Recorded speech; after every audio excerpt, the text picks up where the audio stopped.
आज गद्दा चलाना पड़ रहा है तुम्हारे पीठ पर हम लोग। कहीं मेरे चाचा बैठे हैं, गफूर चाचा, कहीं हम लोग के गुरु जौहर साहब बैठे हुए हैं, गुरु थे हम लोग के। ठुमक ठुमक के थिरकता है। तो सूफी और मौलाओं ने कहा कि दौलत दुनिया माल खजाना दुनिया में रह जाएगा, और मुट्ठी बांध के आया बंदा हाथ पसारे। रीता वर्मा, अभी भी आपका स्वाभिमान जगना चाहिए। बहुत दिन तक आप लोग हम लोग के माथा पर सीखे और रणनीति बताने वाले नहीं हैं। महोदय, अध्यक्ष महोदय, अध्यक्ष महोदय, माननीय प्रधानमंत्री जी ने जो विश्वास का मोशन लाया है उसके विरोध में मैं बोलने के लिए खड़ा हुआ हूं। माननीय प्रधानमंत्री जी ने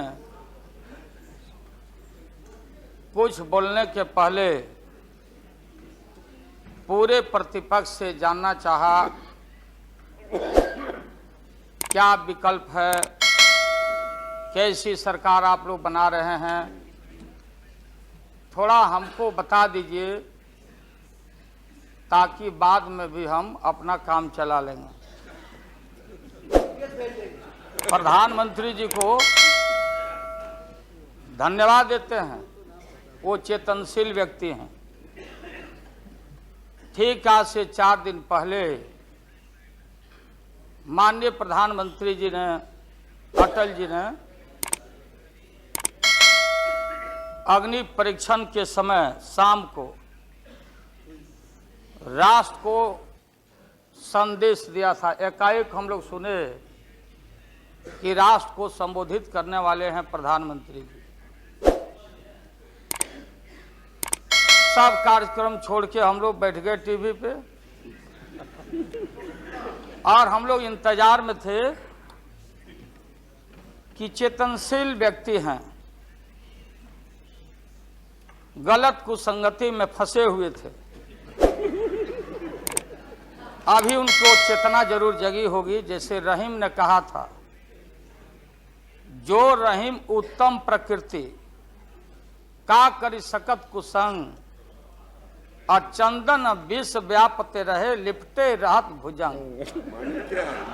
इसका यह मतलब ये हुआ कि जो अच्छे इंसान होते हैं अगर कुसंगति में फंस गए तो उनके ऊपर कोई असर नहीं होता है। जैसे चंदन के को पूरा चंदन को विषधर लपेट के रखता, चंदन पर उसका असर नहीं होता। लेकिन दुर्भाग्य है हम लोग के इस देश का, नैतिकता का पाठ पढ़ाने वाले हम जैसे लोगों को बताने वाले, सत्ता ऐसी चीज होती है, सत्ता की ऐसी भूख होती, न जाने कितने राजे महाराजे, कितने रूलर आए इस देश में और बोलते चले गए हम धरती पर कब्जा कर लेंगे, हम किसी को आने नहीं देंगे।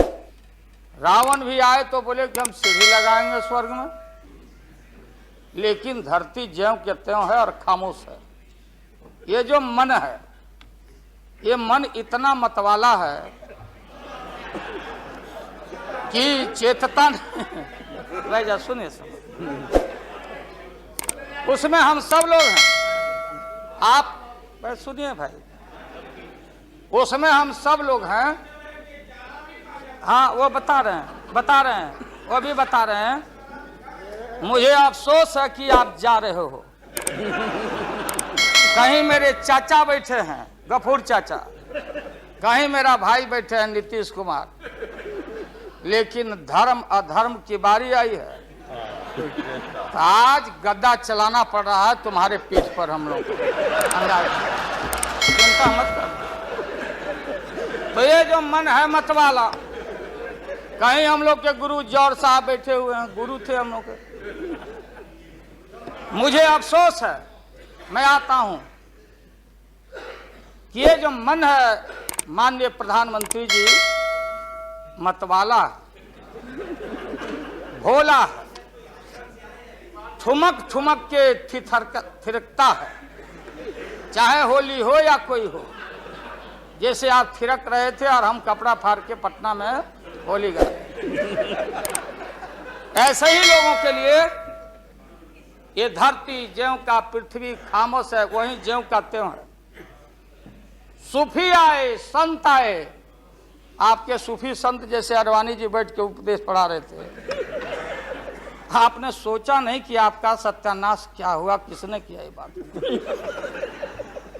उन दिनों में सूफी आए, संत आए और भटकते इंसान को, मतवाला इंसान को, जो बहन को बहन नहीं समझता,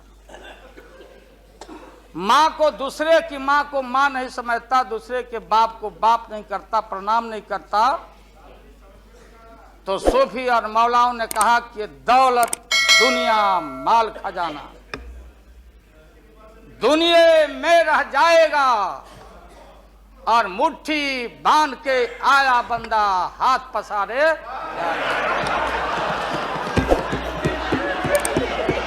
जैसे जैसे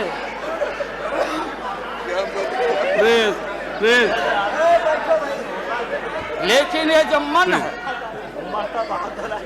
ये जो मन है मानता नहीं।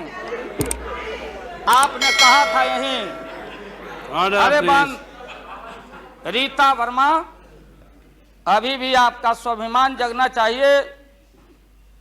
अरे तुमको डिप्टी स्पीकर भी लोग नहीं बना सके। बैठ जाओ, इसलिए मैं कहना चाहता हूँ। लाल प्रसाद जी, हाथ पसारे जाएंगे ऊपर। बैठे बैठे बैठे। माननीय